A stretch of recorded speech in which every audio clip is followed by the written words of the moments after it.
पता चला था कि बाजवा साहब ने आपको कहा था कि कमाल साहब, जाम साहब, हम तो साथ हैं आपके, लेकिन बाद में जो नतीजा निकला उसमें तो पता चला कि आपके साथ तो आसमान वाला ही बचा, फिर ज़मीन पे तो कोई नहीं बचा।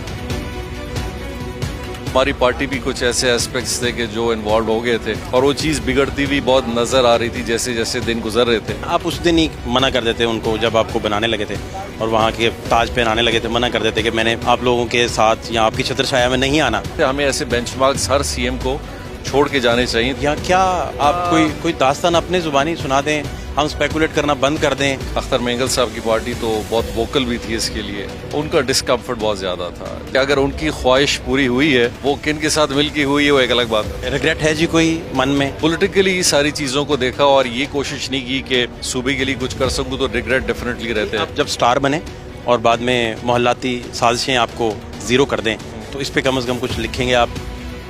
ठीक है जी, खैरियत है? अल्लाह का करम, मेहरबानी। तो आप कैसे भुट्टी साहब तो हो गए फिर? जी अल्हम्दुलिल्लाह सही है सारा मामला? नहीं, मेरा ख्याल एक अच्छा एक स्टार्ट है। एक एक्सपीरियंस्ड चीफ मिनिस्टर हैं, उनका एक्सपीरियंस फेडरल में भी रहा है, सेनेटर रहा है, बलूचिस्तान की सारी लॉ एंड ऑर्डर सिचुएशन को भी समझते हैं, तो मेरे ख्याल से आई फील कि एक अच्छा स्टार्ट होगा इंशाल्लाह। तो आपके साथ फैज़ कंफर्टेबल नहीं थे, बाजवा कंफर्टेबल नहीं थे, बल्कि बाजवा तो आपके हक में थे, या क्या आप कोई दास्तान अपने ज़ुबानी सुना दें, हम स्पेकुलेट करना बंद कर दें, ये इस तरह की बातें करना हम बिल्कुल। मेरे ख्याल से with in the parliament opposition जो जमात थी उनका डिस्कम्फर्ट बहुत ज़्यादा था, जिसमें अख्तर मेंगल साहब की पार्टी तो बहुत वोकल भी थी इसके लिए, और उसका इज़हार भी बार बार मेरे ख्याल उन्होंने बहुत सारे फोरम्स पे भी किया, और ये कोशिश भी उन्हीं की तरफ से ज़्यादा थी कि आदम एतमाद की तहरीक कामयाब हो और हमारी गवर्नमेंट डिसलॉज हो जाए। अब ये आप कह सकते हैं कि अगर उनकी ख्वाहिश पूरी हुई है, वो किन के साथ मिल की हुई है वो एक अलग बात है। मुझे पता चला था कि बाजवा साहब ने आपको कहा था कि कमाल साहब, जाम साहब, हम तो साथ हैं आपके, लेकिन बाद में जो नतीजा निकला उसमें तो पता चला कि आपके साथ तो आसमान वाला ही बचा, फिर ज़मीन पे तो कोई नहीं बचा।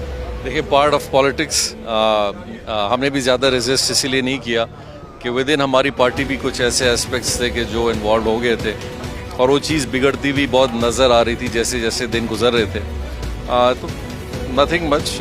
आप उस दिन ही मना कर देते उनको, जब आपको बनाने लगे थे और वहाँ के ताज पहनाने लगे थे, मना कर देते कि मैंने आप लोगों के साथ या आपकी छत्र छाया में नहीं आना। इस तरह का मन नहीं कभी किया, या आप उस वक्त कह रहे थे कि चलें ठीक है? नहीं, एक 3.5 साल, तीन साल बल्कि अच्छे गुजारे। एक बड़ा अच्छा फील आया, एक जो काम वहाँ किया, जिनके साथ किया, कैबिनेट के साथ किया, बाकी दोस्तों के साथ किया, तो मैं उसको रिग्रेट नहीं करता।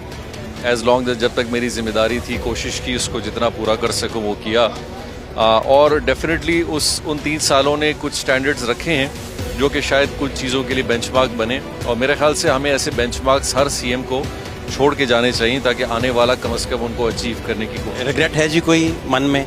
नहीं, अल्हम्दुलिल्लाह कोई रिग्रेट नहीं। अब ठीक है, पी गए आप सारा? हाँ, रिग्रेट उस वक्त होता कि ये 3 साल गुजरते और मैं ये महसूस करता कि मैंने पॉलिटिकली सारी चीज़ों को देखा और ये कोशिश नहीं की कि सूबे के लिए कुछ कर सकूँ, तो रिग्रेट डेफिनेटली रहते हैं। अब जब स्टार बने और बाद में मोहल्लाती साजिशें आपको ज़ीरो कर दें, तो इस पे कम से कम कुछ लिखेंगे आप? या नहीं, मेरा ख्याल अभी भी जो भी जिम्मेदारी है कोशिश करेंगे उसको पूरा करें। ये पार्ट ऑफ पॉलिटिक्स है, ये सियासत हल्के में भी होती है, वफाक में भी होती है, सूबे में भी होगी और होती रहेगी जब तक मेरा ख्याल पॉलिटिक्स है। तो मेरे ख्याल से आदमी को इससे कभी दूर हटना नहीं चाहिए, फेस करना चाहिए और अपनी कंट्रीब्यूशन देनी चाहिए। Thank you so much.